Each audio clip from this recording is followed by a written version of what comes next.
Hello friends, कैसे हो आप सब। आज की वीडियो जैसी मतलब मैं जो बना रही हूँ जिस टॉपिक पे है, मैंने कभी इस तरह के टॉपिक वगैरह पे कभी कोई बात नहीं की, कभी वीडियोस वगैरह नहीं बनाई, बट इस टाइम इम्पॉर्टेंट है। और साथ ही मैं अपने बारे में आपको कुछ ऐसी बातें बताऊँगी जो आपको शायद कभी आपने सोचा भी नहीं होगा कि लाइक ऐसा कुछ भी होगा क्या। सा तो सबसे इम्पॉर्टेंट, सबसे पहली बात ये कि हमारा नीट का रिज़ल्ट जो कि अकॉर्डिंग टू एनटीए वो 14 तारीख को आने वाला था, 14th को। बट वो एनटीए ने 4 तारीख को ही रिलीज़ कर दिया, जब वो इलेक्शन की काउंटिंग चल रही थी। उसी दौरान उसने रिलीज़ कर दिया। मतलब इतनी जल्दी आप कब से हो गए? मैं तो ये पूछना चाहती हूँ। सबसे पहला क्वेश्चन तो मेरा यही है कि आप इतने फास्ट कैसे हो गए and why. And the second one कि जब आपको बस सिलेबस हमें बताना था कि जेन्युइन हमारा सिलेबस क्या है, आपने क्या रिड्यूस किया है, क्या इंट्रोड्यूस किया है, तो आपको लाइक कितने लेट अपडेट दे रहे थे और आपको ये समझ नहीं आ रहा था कि फ्रॉग डालना है, कॉकरोच डालना है। बट आपको जब रिजल्ट देना था तो बहुत फास्ट दे दिया। तो चलो अच्छी बात है, रिजल्ट फास्ट दे दिया, चलो ठीक है, आप बहुत ही फास्ट फॉरवर्ड में काम कर रहे हो, चलो ठीक है। बट ये कैसा रिजल्ट है? मैंने खुद का रिजल्ट देखा, मेरे सर में चक्कर आने लग गया। ये कैसा रिजल्ट है भाई? मतलब अगर कोई हमसे पूछ ले कि हमारे मार्क्स क्या आ रहे हैं, तो भाई उन्हें कहना पड़े कि अब आप मार्क्स मत पूछो, हमारे रैंक पूछो, क्योंकि मार्क्स अच्छे हो ना हो वो डिपेंड नहीं कर रहा। अब तो मतलब मैं क्या ही बताऊँ वो मार्क्स अच्छे हैं बुरे, भाई हमारा रैंक इतना गंदा है। मैं अपनी बता रही हूँ। मेरी कोविड में बिल्कुल पढ़ाई ख़त्म हो गई थी, मैंने कुछ पढ़ना वढ़ना छोड़ दिया था। बट स्टिल मैंने मेरे घर वालों से जब पूछा था कि मैं क्या करूँ, तो उन्होंने कहा था कि चलो हाँ, मतलब तुम क्या करना चाहते हो। तो मैंने कहा नहीं, मुझे डॉक्टर ही बनना है। मैं एक बार फिर से सब कुछ करके मतलब लाइक पढ़ूँगी। और हाँ, सिर्फ पढ़ना ही तो है, थोड़ी मेहनत ज़्यादा करनी होगी, बट स्टिल मैं कर लूँगी और डॉक्टर बनूँगी। और पता है इस बार ना नीट का जो रिज़ल्ट आया है, आप देखो ना, 60+ ऐसे लोग हैं जिनके मार्क्स जो है, मतलब 60, आई थिंक 70 के अबाउट ऐसे लोग हैं जिनका 720 आउट ऑफ 720। मतलब ये कैसे पॉसिबल है? मतलब इसका कोई सेंस ही नहीं बनता। जब एग्ज़ाम हो गया था तब भी बहुत सारी खबरें आ रही थी कि पेपर लीक हो गया। सब लोग कह रहे थे री एग्ज़ाम करवाओ। एनटीए ने कहा नहीं, ऐसा कुछ नहीं हुआ। अभी भी जब रिज़ल्ट आ गया है तो मतलब लोग लाइक समझ रहे हैं कि हाँ, स्कैम हुआ था। अब लोग मान रहे हैं कि स्कैम हुआ था। हमारी जो गवर्नमेंट है उसने ना पहले कोई एक्शन लिया ना अब कोई एक्शन ले रहा है।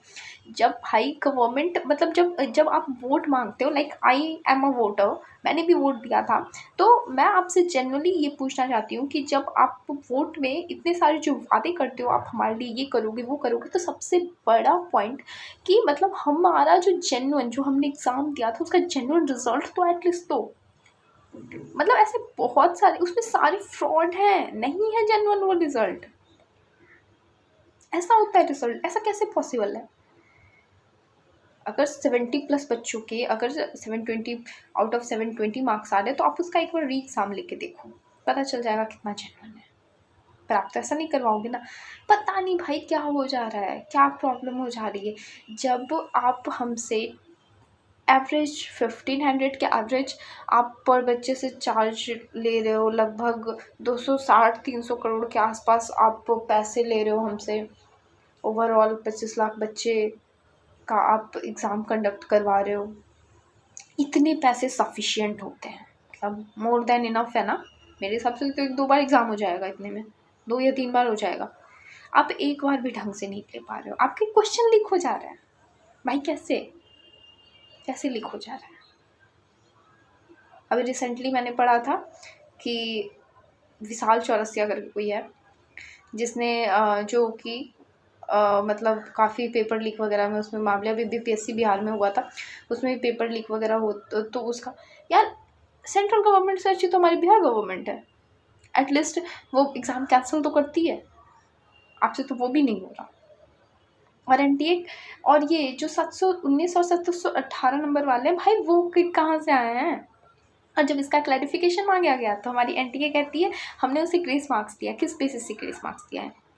और ये जो आप ये बता रहे हो ना कि ऐसे 15 minute paper late, 10 minute 15 minute, एक बार आप खुद पेपर दो, आपको पता चलेगा। 15-20 मिनट की बात करते हो, यहाँ आधा घंटा हमारा वेस्ट हो जाता है बस।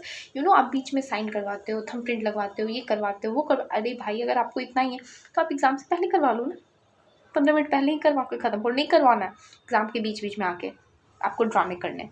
आपका ये सब ड्रामा तो अभी तक ख़त्म नहीं हो रहा था, और अब आपको ग्रेस मार्क्स देना है। 15 मिनट लेट, हमारे भी सेंटर पे 15 मिनट 20 मिनट लेट ही क्वेश्चन बैठा था। बहुत सारे हल्ले होने लगे थे, बहुत जगह पे क्वेश्चन लेट बैठा था। आपने तो नहीं दिया हमें ग्रेस मार्क्स, हमें भी दे देते। किस हिसाब से आप ग्रेस मार्क्स दे रहे हो? कोई ना मतलब इतनी बेवकूफ़ नहीं है हमने इतने साल प्रिपरेशन किया है, मतलब इतनी मेहनत से पढ़ाई की है। अब उसके बाद जब हमें मतलब हम लोग का था कि हाँ मुझे हाँ कॉलेज मिल जाएगा, जस्ट अब उतना कोई टेंशन वेंशन नहीं लेना। 1 मंथ से हमने उतने कुछ खासा पढ़ाई वढ़ाई भी मतलब नीट का एग्ज़ाम दे के आए थे, तो जस्ट फ्री माइंडेड थे। अब हमें पता चलता है कि हमें कुछ नहीं मिलेगा शायद। घर वालों से अलग प्रेशर है, घर वाले भी बोल रहे हैं कि इतना टाइम हो गया है कि क्या किया नहीं किया। अब क्या बताएं कि हमने क्या किया? अरे आप लोगों ने जो किया उसके बाद हम क्या बताएं कि हमने क्या किया है? देखो मैं बस इतना कहूँगी कि गवर्नमेंट को चाहिए कि ये मतलब ये डेमोक्रेटिक कंट्री है, तो गवर्नमेंट को चाहिए कि एक बार या तो फिर से री एग्ज़ाम लो क्या मतलब लेना ही चाहिए, ऑब्वियसली लेना चाहिए। या फिर कोई मतलब नहीं, या फिर आप काउंसलिंग बंद करवाओ। ये रिजल्ट आ गया, बात खत्म। अब इस पर एडमिशन मत लो कम से कम। अगर आपसे री एग्ज़ाम नहीं हो रहा तो फिर एडमिशन भी मत लो ना, हम समझ लेंगे हमारा 1 साल बर्बाद हो गया।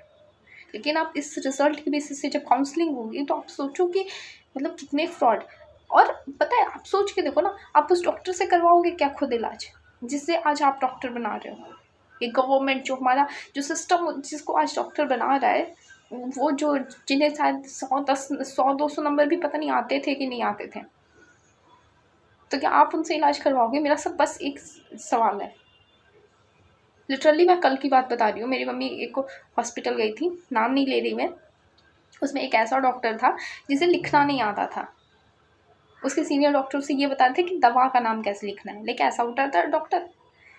और इस साल के बैच से ना मोस्टली ऐसे ही डॉक्टर बनने वाले हैं जब काउंसलिंग होगी, अगर आप री एग्ज़ाम नहीं करवा रहे हो तो मुझे मतलब मेरा गवर्नमेंट से जस्ट सिंपल एक ही चीज़ है कि आप फिर से री एग्ज़ाम करवाओ हमारा। हमें कोई प्रॉब्लम नहीं है, हमें एग्ज़ाम देने में कोई प्रॉब्लम नहीं है भाई, कोई दिक्कत नहीं है। आप 1 मंथ का टाइम दो, सफिशिएंट है।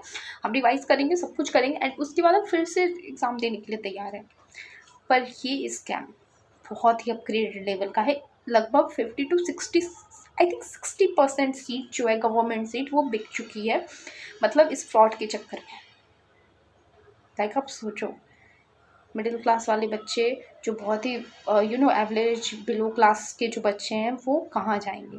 वो नहीं अफोर्ड कर सकते 70 और 80 लाख की फ़ी, जो कि वो प्राइवेट कॉलेज में भी जाएंगे। जो लोग अफोर्ड कर सकते हैं उन्होंने तो ये अलग ही कारनामे कर रखे हैं। तो मेरा बस हमारी गवर्नमेंट से, हमारे जो शिक्षा मंत्री इन फ्यूचर जो होंगे और जो भी थे, उन सबसे यही अनुरोध है कि प्लीज़ कुछ कीजिए हमारे लिए। मतलब फिर से हमारा री एग्ज़ाम कंडक्ट कराइए, क्योंकि एनटीए तो कोई जवाब देगा नहीं। तो मैं इससे तो कोई विनती नहीं कर सकती, इससे तो हम कुछ नहीं बोल सकते, इससे तो हम जेन्युइन एक रिक्वेस्ट तक नहीं कर सकते, क्योंकि रिक्वेस्ट के बाद ये हमें ऐसे आंसर्स देता है जिसका कोई सेंस नहीं होता है, जिसके कोई हाथ पाँव ही नहीं होते हैं। क्या करें हम? सो ओवरऑल मैं यही कहना चाहती हूँ कि प्लीज़ हेल्प अस, क्योंकि अगर यही चीज़ रही तो पता नहीं कितने सारे बच्चे इस डिप्रेशन में आके सुसाइड करेंगे या क्या करेंगे। मतलब कितने सारे फेजेस चल रहे हैं, आप सोच भी नहीं सकते, कितना टेंशन होता है। Please do something, that's all.